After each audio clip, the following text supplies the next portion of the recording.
আজকে অষ্টম দিনের মতো আমাদের জুলাই পদযাত্রা, দেশ গড়তে জুলাই পদযাত্রা শুরু হয়েছে। আমরা আজকে কুষ্টিয়াতে আছি এবং আমরা আছি আবরার ফাহাদের এলাকায়, আবরার ফাহাদের বাড়ির পাশে তার কবরস্থানে। আমরা আবরার ফাহাদের শহীদ আবরার ফাহাদের কবর জিয়ারত করেছি।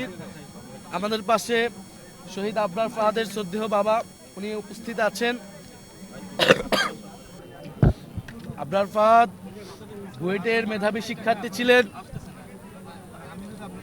এবং আমরা জানি যে 2019 সালের 7ই অক্টোবর আবরার ফাহাদ বুয়েটের হলে সন্ত্রাসী সংগঠন, ফ্যাসিস্ট সংগঠন ছাত্রলীগ দ্বারা নির্যাতিত হয়ে মৃত্যুবরণ করেন। আবরার ফাহাদের অপরাধ ছিল দেশের জন্য, দেশের পক্ষে কথা বলেছিলেন, ভারতীয় আগ্রাসনের বিরুদ্ধে ফেসবুকে লিখেছিলেন।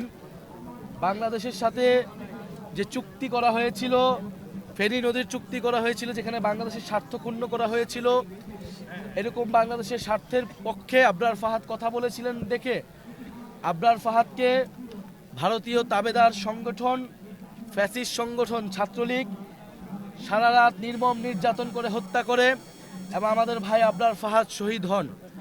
2019 সালেই আবরার ফাহাদের মৃত্যুর প্রতিবাদে বুয়েট, ঢাকা বিশ্ববিদ্যালয় সহ সারা বাংলাদেশে আমরা দিল্লির আধিপত্যবাদ বিরোধী এবং সন্ত্রাস বিরোধী আন্দোলন গড়ে তুলেছিলাম। সেই আন্দোলন, আমাদের যে ফ্যাসিবাদ বিরোধী লড়াই, সেই লড়াইয়ের অন্যতম মাইল ফলক ছিলেন।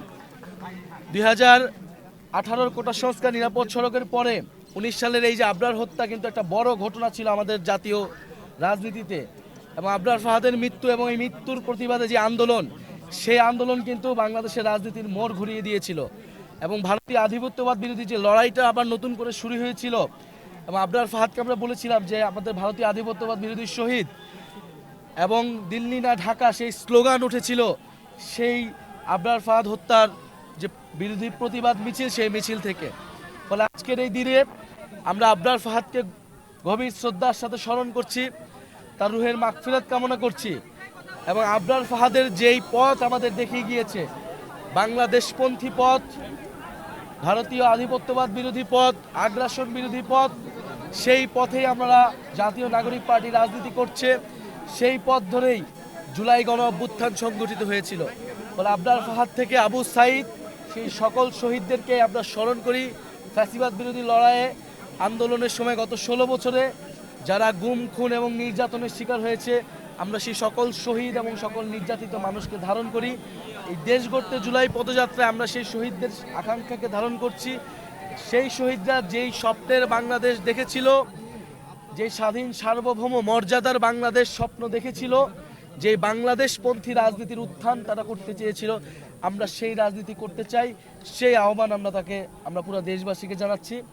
আমাদের সাথে আবরার ফাহাদের বাবা আছেন, আবরার ফাহাদের মা আছেন, তার পরিবারের সাথে আমরা কথা বলবো এবং তারপর আমরা কুষ্টিয়ার প্রোগ্রাম আছে, সেই প্রোগ্রামে অংশগ্রহণ করব।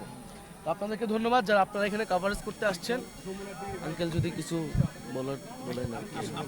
আমরা ছোট্ট একটা প্রশ্ন করে উনি আগে কথা বলবে। আরে বাবা, প্রশ্ন আছে।